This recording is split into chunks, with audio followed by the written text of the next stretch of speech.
lifting up Jesus, opening his word from Australia, Denmark, Israel, Japan, New Zealand, Northern Ireland, Republic of Ireland, Singapore, South Africa, United Kingdom, Thailand, the Philippines, United States, and throughout the world.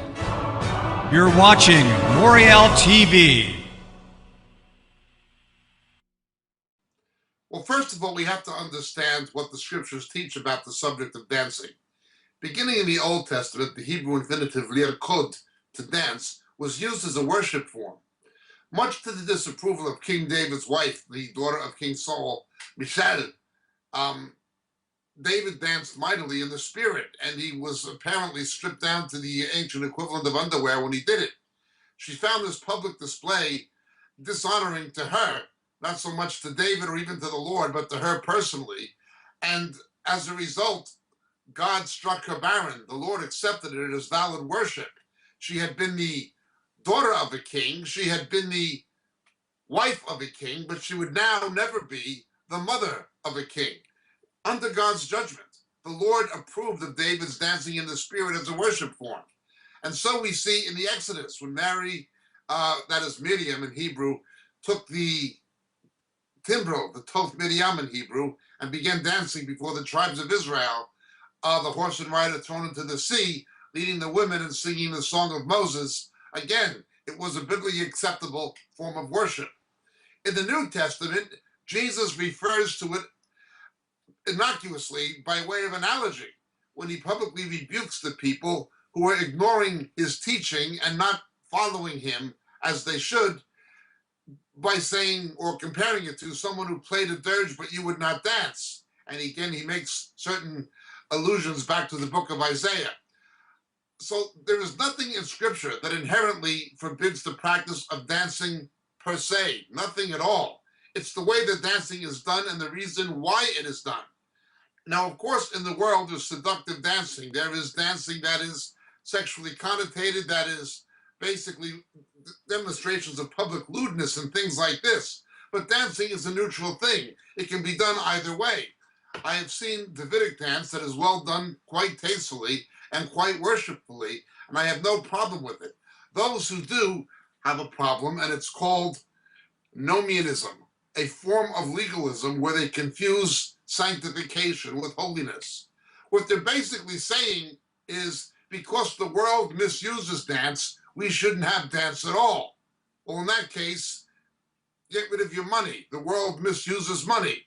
In that case, get rid of your medication because the world misuses drugs. It's a false argument, it's an illogical argument, and it's an unscriptural argument, and frankly, it's a silly religious nonsense argument. There are Baptists who take that position, some fundamentalist Baptists, but you mentioned the Church of the Nazarene. The Church of the Nazarene had a rule book bigger than the scripture itself, that you can't take your children to the circus because the girls who ride the elephants wear skimpy costumes. The Church of the Nazarene, while Methodist in origin or Wesleyan Arminian in origin, always confuse holiness with sanctification. What happens is when you do that, when you begin defining sanctification on the basis of keeping extra biblical rules, as the Church of the Nazarene did, the devil gets in the back door because he's diverted your attention with religiosity and legalism. The Church of the Nazarene is a classic example. I know Michael Christensen from New York. He was a leading figure in the Church of the Nazarene, did his doctorate in Yale University in theology, and he was gone into theological liberalism. It was unbelievable what he's done. Dr. Kent from the Nazarene headquarters in Kansas City signed evangelicals and Catholics together.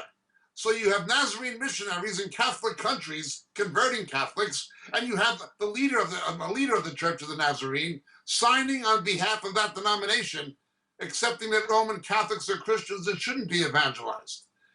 The Church of the Nazarene is in decline theologically and spiritually, and I would argue even ethically and morally in some quarters. It is infiltrated with theological liberalism.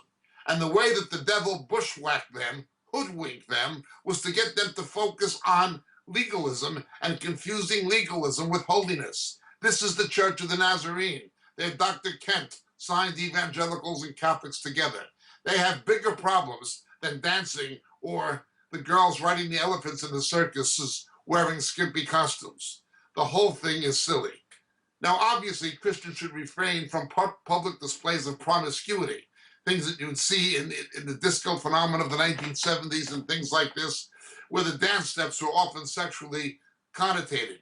Simply public promiscuity, sexually charged dancing, things that should not be demonstrated in any kind of public way by Christians, should be something, should be simply obviously the reserve of the marriage chamber and not outside of that. This is clear. We avoid the world's interpretation of dancing when it is of a promiscuous nature.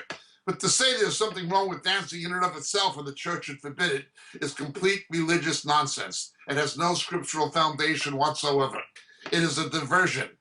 Legalism, nomianism are not holiness. Walk in the Spirit, you will not fulfill the desires of the flesh. Biblical rule keeping will avail nothing, we're told in Romans. My name is Jacob Prasch. Thank you so much. God bless.